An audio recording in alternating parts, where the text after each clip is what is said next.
Addiction by Walton. It can be said that all behaviour serves a purpose. So when you think about any sort of addictive behaviour, what you can assume is there's some purpose being served by that addictive behaviour. So for example, it might be that you have a glass of wine in an evening to calm down or to relax. Or it might be when you go out, you have more than a glass of wine. You have quite a few drinks because you feel so nervous around company that it helps you lose your inhibitions.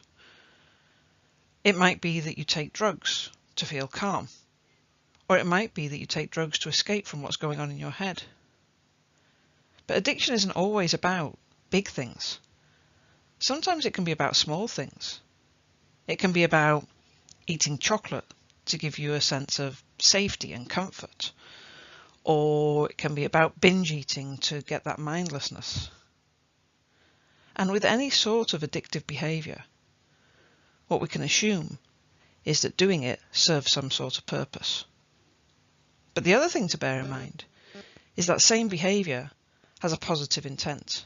It is trying to make you feel better at some level, either to escape something or to create a feeling that you can't create without the behaviour, without the feeling, without the substance. So let's imagine for a moment that there's a button on the wall in your kitchen. Whenever you're having a difficult day, or you're feeling stressed, or you're feeling out of control, you can press that button. And when you press the button, everything will feel better. If you think about it, you'd be kind of crazy not to press the button, wouldn't you? If you have a button that works, if you have something that will make you feel better or allow you to escape, then why on earth would you not do that? And this is the problem when we approach any sort of addictive behaviour, that we are not taking account of the fact that it's serving a purpose.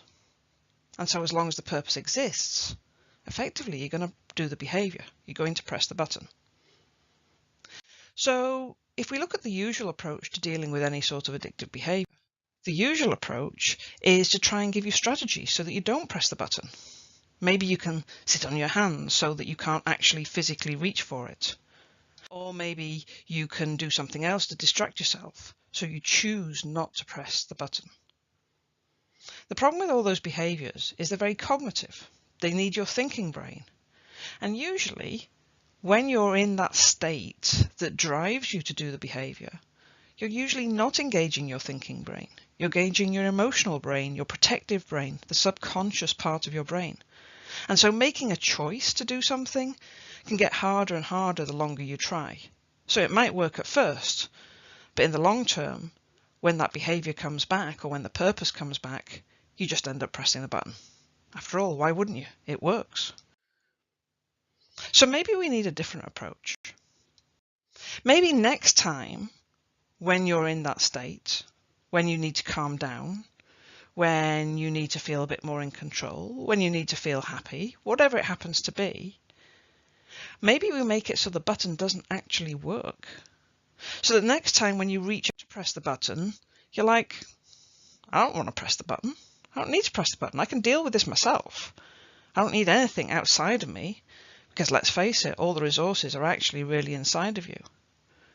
Or we can even do it so that when you do press the button, it does nothing. So you're banging away at the button and it just doesn't even work for you. So if you really want to get over any sort of addictive behaviour, whether it's, an intense one that has some physiological aspect, or even where it's just an emotional one, from boredom, from habit, from whatever it happens to be, if you try and address it using your thinking brain, at some point you're going to end up lapsing. Whereas if you get it so that it serves no purpose, that behaviour serves no purpose because you don't need anything outside of you to feel calmer or feel better about yourself, then that button can stay on the kitchen wall for as long as it needs to, and you're never going to press it. Or even if you do, it doesn't work, so you don't press it again. And that's what I do. That's what I can help with. I help get over whatever addiction, whatever purpose, whatever behaviour is getting in the way of your life. So get in touch if you want to, and if you don't, just realise it is possible to change. Nothing needs to be the way it's always been.